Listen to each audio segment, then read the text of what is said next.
Evet, şu anda Van 100. Üniversitesi Dursun Odabaşı Tıp Merkezimizin yanında bulunan Tıbbiye Cami inşaatı ve külliye inşaatındayız.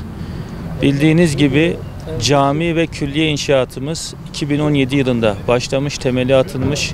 2018 yılında inşaat çalışmaları devam etmiş ve bugüne kadar inşaat çalışmalarında bazen yavaşlayan, bazen hızlanan bir süreç içerisinde inşaat çalışmalarımız devam etmektedir. Bu yıl 2019 ve 2020 başlarında inşaat çalışmaları hızlanmış ve tıbbiye camimizin kaba inşaatı bitme noktasına gelmiştir. Bundan sonra tabii ki asıl işler başlayacaktır. Bildiğiniz gibi üniversite hastanemiz, Dursun Odabaşı Tıp Merkezimiz 3. basamak bir hastane olup sadece Van ilindeki hastalara değil, Van'ın çevresindeki yaklaşık 3 milyon insana hitap etmektedir. Hakkari, Iğdır, Kars, Ağrı, bütün çevre illerden hastanemize hastalar gelmektedir.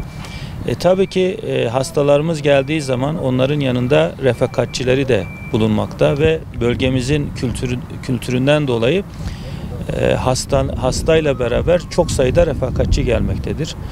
Bunlar tabii kışın olsun, özellikle kış şartlarında Van şehri de kampüse 15 kilometre, yaklaşık 15-17 kilometre mesafede olduğu için hem barınma, hem konaklama, hem yeme içme noktasında bazen sıkıntılar yaşayabilmekte. Dolayısıyla üniversitemizin içerisinde, hastanemizin içerisindeki oluşturulan bankların üzerinde uyuyan, battaniyesine sarılıp uyuyan çok sayıda vatandaşımızı görebilmekteyiz. Tabii ki bu sorunu çözebilmek adına özellikle camimiz ve camimizin yanında yapılacak külliye ve burada gördüğünüz gibi yine pansiyon ve otel, o da bitme aşamasına yakında açılışı gerçekleştirilecek. Bu anlamda vatandaşlarımızın sıkıntılarını çözecektir diye ümit ediyoruz. Camimizin ve külliye alanı kapalı alan olarak yaklaşık 6500 metrekare bir alan üzerinde kurulu.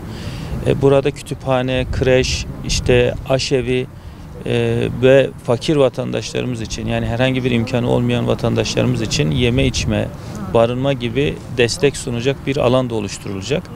Bu anlamda camimiz ne kadar hızlı bitirilirse, bu kışa girmeden önce ne kadar hızlı bitirilirse o kadar iyi olacak. Çünkü elzem bir durum hakikaten. Kış şartlarında özellikle elzem ve cami derneğimiz de sağ olsun, biliyorsunuz bir dernek üzerinden yürütülüyor bu işlemler.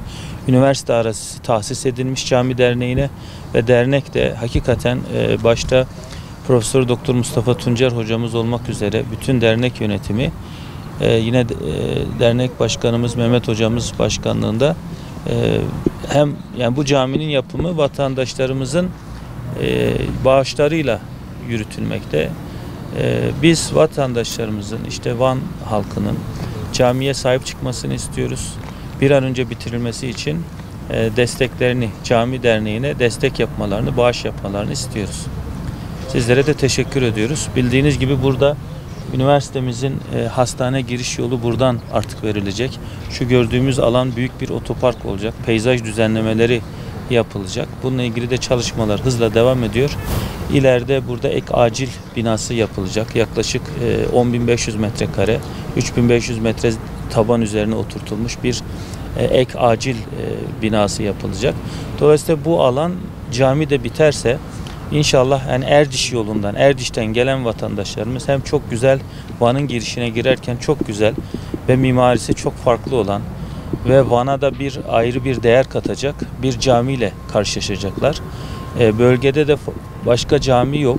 Yani karşıda organize sanayi bölgesi var. Üniversitemiz büyük bir üniversite.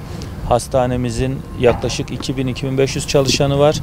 Ve günlük hasta refakatçilerle birlikte giren çıkan insan sayısı 10.000. Yani büyük bir insan yoğunluğu var. Dolayısıyla hem bu peyzaj alanı bittiğinde, hem camimizin inşaatı bittiğinde, hem buradaki otel, pansiyon ve iş yerlerinin açılışı gerçekleştirdiğinde burası Van'a, Tuşba'ya ayrı bir değer katacak. Van'ın girişine ayrı bir değer katacak. Güzel bir alan olacak. İnşallah kısa sürede cami inşaatımızı, tıbbiye cami inşaatını bitirmek için vatandaşlarımızın, halkımızın desteklerini bekliyoruz. Evet, Van 100. Yıl Üniversitesi Dursun Odabaşı Tıp Merkezi olarak 2. Sağlık Hizmetleri bölgesinde çevre illerimizle birlikte yaklaşık 3 milyonluk nüfusa hizmet eden bölgenin ikinci sağlık hizmetleri bölgesinin tek üniversite hastanesiyiz. Tabii üniversite hastanemizin şehir merkezine uzaklığı da hesaba katılırsa ve günlük çalışanlarımızla birlikte yaklaşık 10.000 kişinin istihdamı, konaklaması ve sağlık hizmetlerinin verildiğini düşünürsek böyle bir kompleks içinde olmazsa olmazlardan biri de hastane camimizdi. Bu anlamda 2017 yılında başlatılan cami derneğimizin öncülüğünde başlatılan dekan hocamız Profesör Doktor Mustafa Tuncer hocamızın büyük destekleriyle yürütülen Tıbbiye Cami projesi 2018 yılında da inşaat faaliyetlerini sürdürmüş ve şu anda kaba inşaatı bitmiş hale gelmiştir. Tabii bu caminin özellikle hastane konaklama hizmetlerinde, manevi birim hizmetlerinde, dini ibadetlerimizin yerine getirilmesi anlamında aynı zamanda bir külliye niteliği taşıyarak da buradaki konaklayan vatandaşlarımızın hem dini hem de bilimsel etkinliklerini yapabilmeleri, konaklamaları ve buranın aslında bir sağlık kompleksi olması hasebiyle de çok büyük hizmet vereceğini düşünüyoruz. Bu anlamda yapılan bağış etkinliklerine, bağış duyarlılığına tüm ilimizin, hatta tüm ülkemizin de ciddi desteklerini bekliyoruz.